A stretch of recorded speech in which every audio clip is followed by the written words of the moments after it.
सुप्रभात।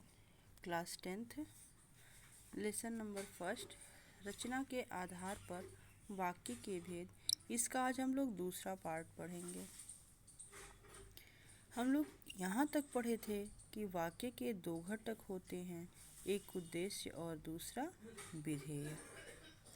तो उसी तरह रचना की दृष्टि से वाक्य के तीन प्रकार होते हैं। रचना की दृष्टि से वाक्य के तीन प्रकार होते हैं: सरल वाक्य, संयुक्त वाक्य और मिश्र वाक्य। सबसे पहले तो सरल वाक्य किसे कहते हैं?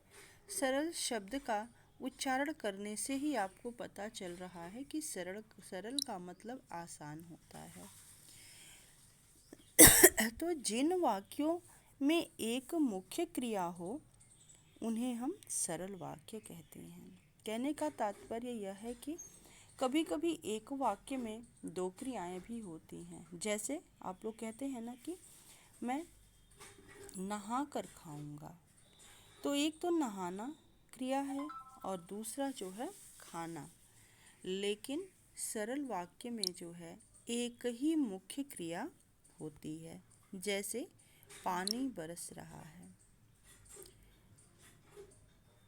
उदाहरण है पानी बरस रहा है और दूसरा उदाहरण है बच्चे मैदान में खेल रहे हैं। पहले उदाहरण में पानी का बरसना यानी कि बरसना एक ही मुख्य क्रिया है और दूसरे उदाहरण में बच्चे मैदान में खेल रहे हैं, इसमें खेलना एक ही मुख्य क्रिया है। मोहन पुस्तकें खरीद कर घर से होता हुआ आपके पास पहुंचेगा। अब देखिए, इसमें ऊपर के सभी वाक्यों में मुख्य क्रिया एक ही है। जैसा कि आप देख रहे हैं कि मैदान में बच्चे खेल रहे हैं और पानी बरस रहा है। आकार में छोटे होते हुए भी रचना की दृष्टि से ये दोनों उदाहरण जो हैं सरल वाक्य हैं। इन्हें सरल या साधारण वाक्य भी कहा जा सकता है। ध्यान रहे कि क्रियापदों की संख्या एक भी हो सकती है, दो भी, 3, 4 और 5 भी हो सकती है। ठीक है, तो एक क्रियापद के उदाहरण जैसे वह फुटबॉल खेला, वह हंसा या बच्चा हंसा। दो क्रियापदों के उदाहरण जैसे वह विद्यालय जाता है या बच्चा रोज रोता है। तीन क्रियापदों के उदाहरण जैसे वह खाता जाता है। तीन क्रियापद के उदाहरण हैं कि वह खाता जाता है या मोहन जा रहा होगा। चार क्रियापदों के उदाहरण जैसे वह दूध पिए जा रहा है या वह भागता जा रहा था।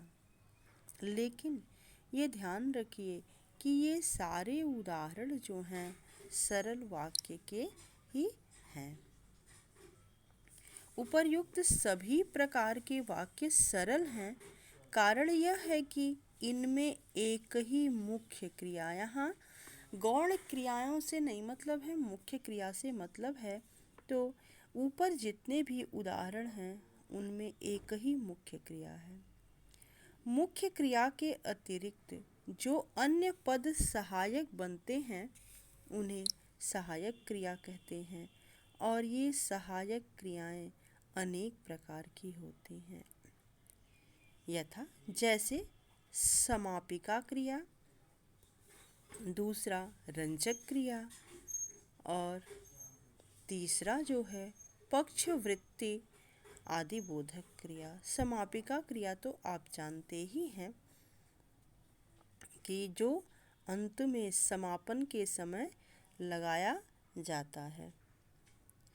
और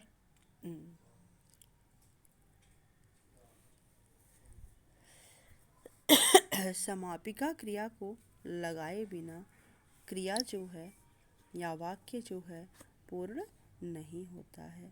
सरल वाक्य की शर्त यह है कि उसमें एक मुख्य क्रिया हो। बार बार उदाहरण के माध्यम से यह बताया जा रहा है कि उसमें एक मुख्य क्रिया हो, परंतु क्रियापद जो हैं एक से अधिक भी हो सकते हैं। जैसे वह रोटी खाकर विद्यालय जाता है। अब देखिए, जो आपके संयुक्त वाक्य और मिश्र वाक्य होंगे उसके भी कुछ अपने नियम होंगे और जो सरल वाक्य से बिल्कुल अलग होंगे। पूर्वकालिक क्रिया यानी कि जो क्रिया मुख्य क्रिया से पहले होती है उसे हम पूर्वकालिक क्रिया कहते हैं। कहने का तात्पर्य यह है कि सरल वाक्य में एक मुख्य क्रिया होती है, लेकिन क्रियापद और भी हो सकते हैं। ऐसा नहीं है कि बस एक ही क्रिया हो सकती है, एक मुख्य क्रिया होगी। जो मुख्य क्रिया होगी वह एक होगी, लेकिन और भी क्रियापद हो सकते हैं। और मुख्य क्रिया की पहचान आप कैसे करेंगे? तो मुख्य क्रिया की पहचान यह है कि उससे वाक्य समाप्त होता है, उससे ही वाक्य समाप्त होता है तथा अर्थ को पूर्णता मिलती है। उपर्युक्त वाक्य में जब तक जीत लेता है क्रिया नहीं होगी, तब तक वाक्य पूर्ण नहीं हो सकता है। इसलिए यह मुख्य क्रिया है और शेष क्रियाएं जो हैं वो क्या हैं? अनिवार्य नहीं है, ऐच्छिक है। कहने का तात्पर्य यह है कि मुख्य क्रिया की पहचान इससे होती है कि उसी से वाक्य की समाप्ति होती है। धन्यवाद।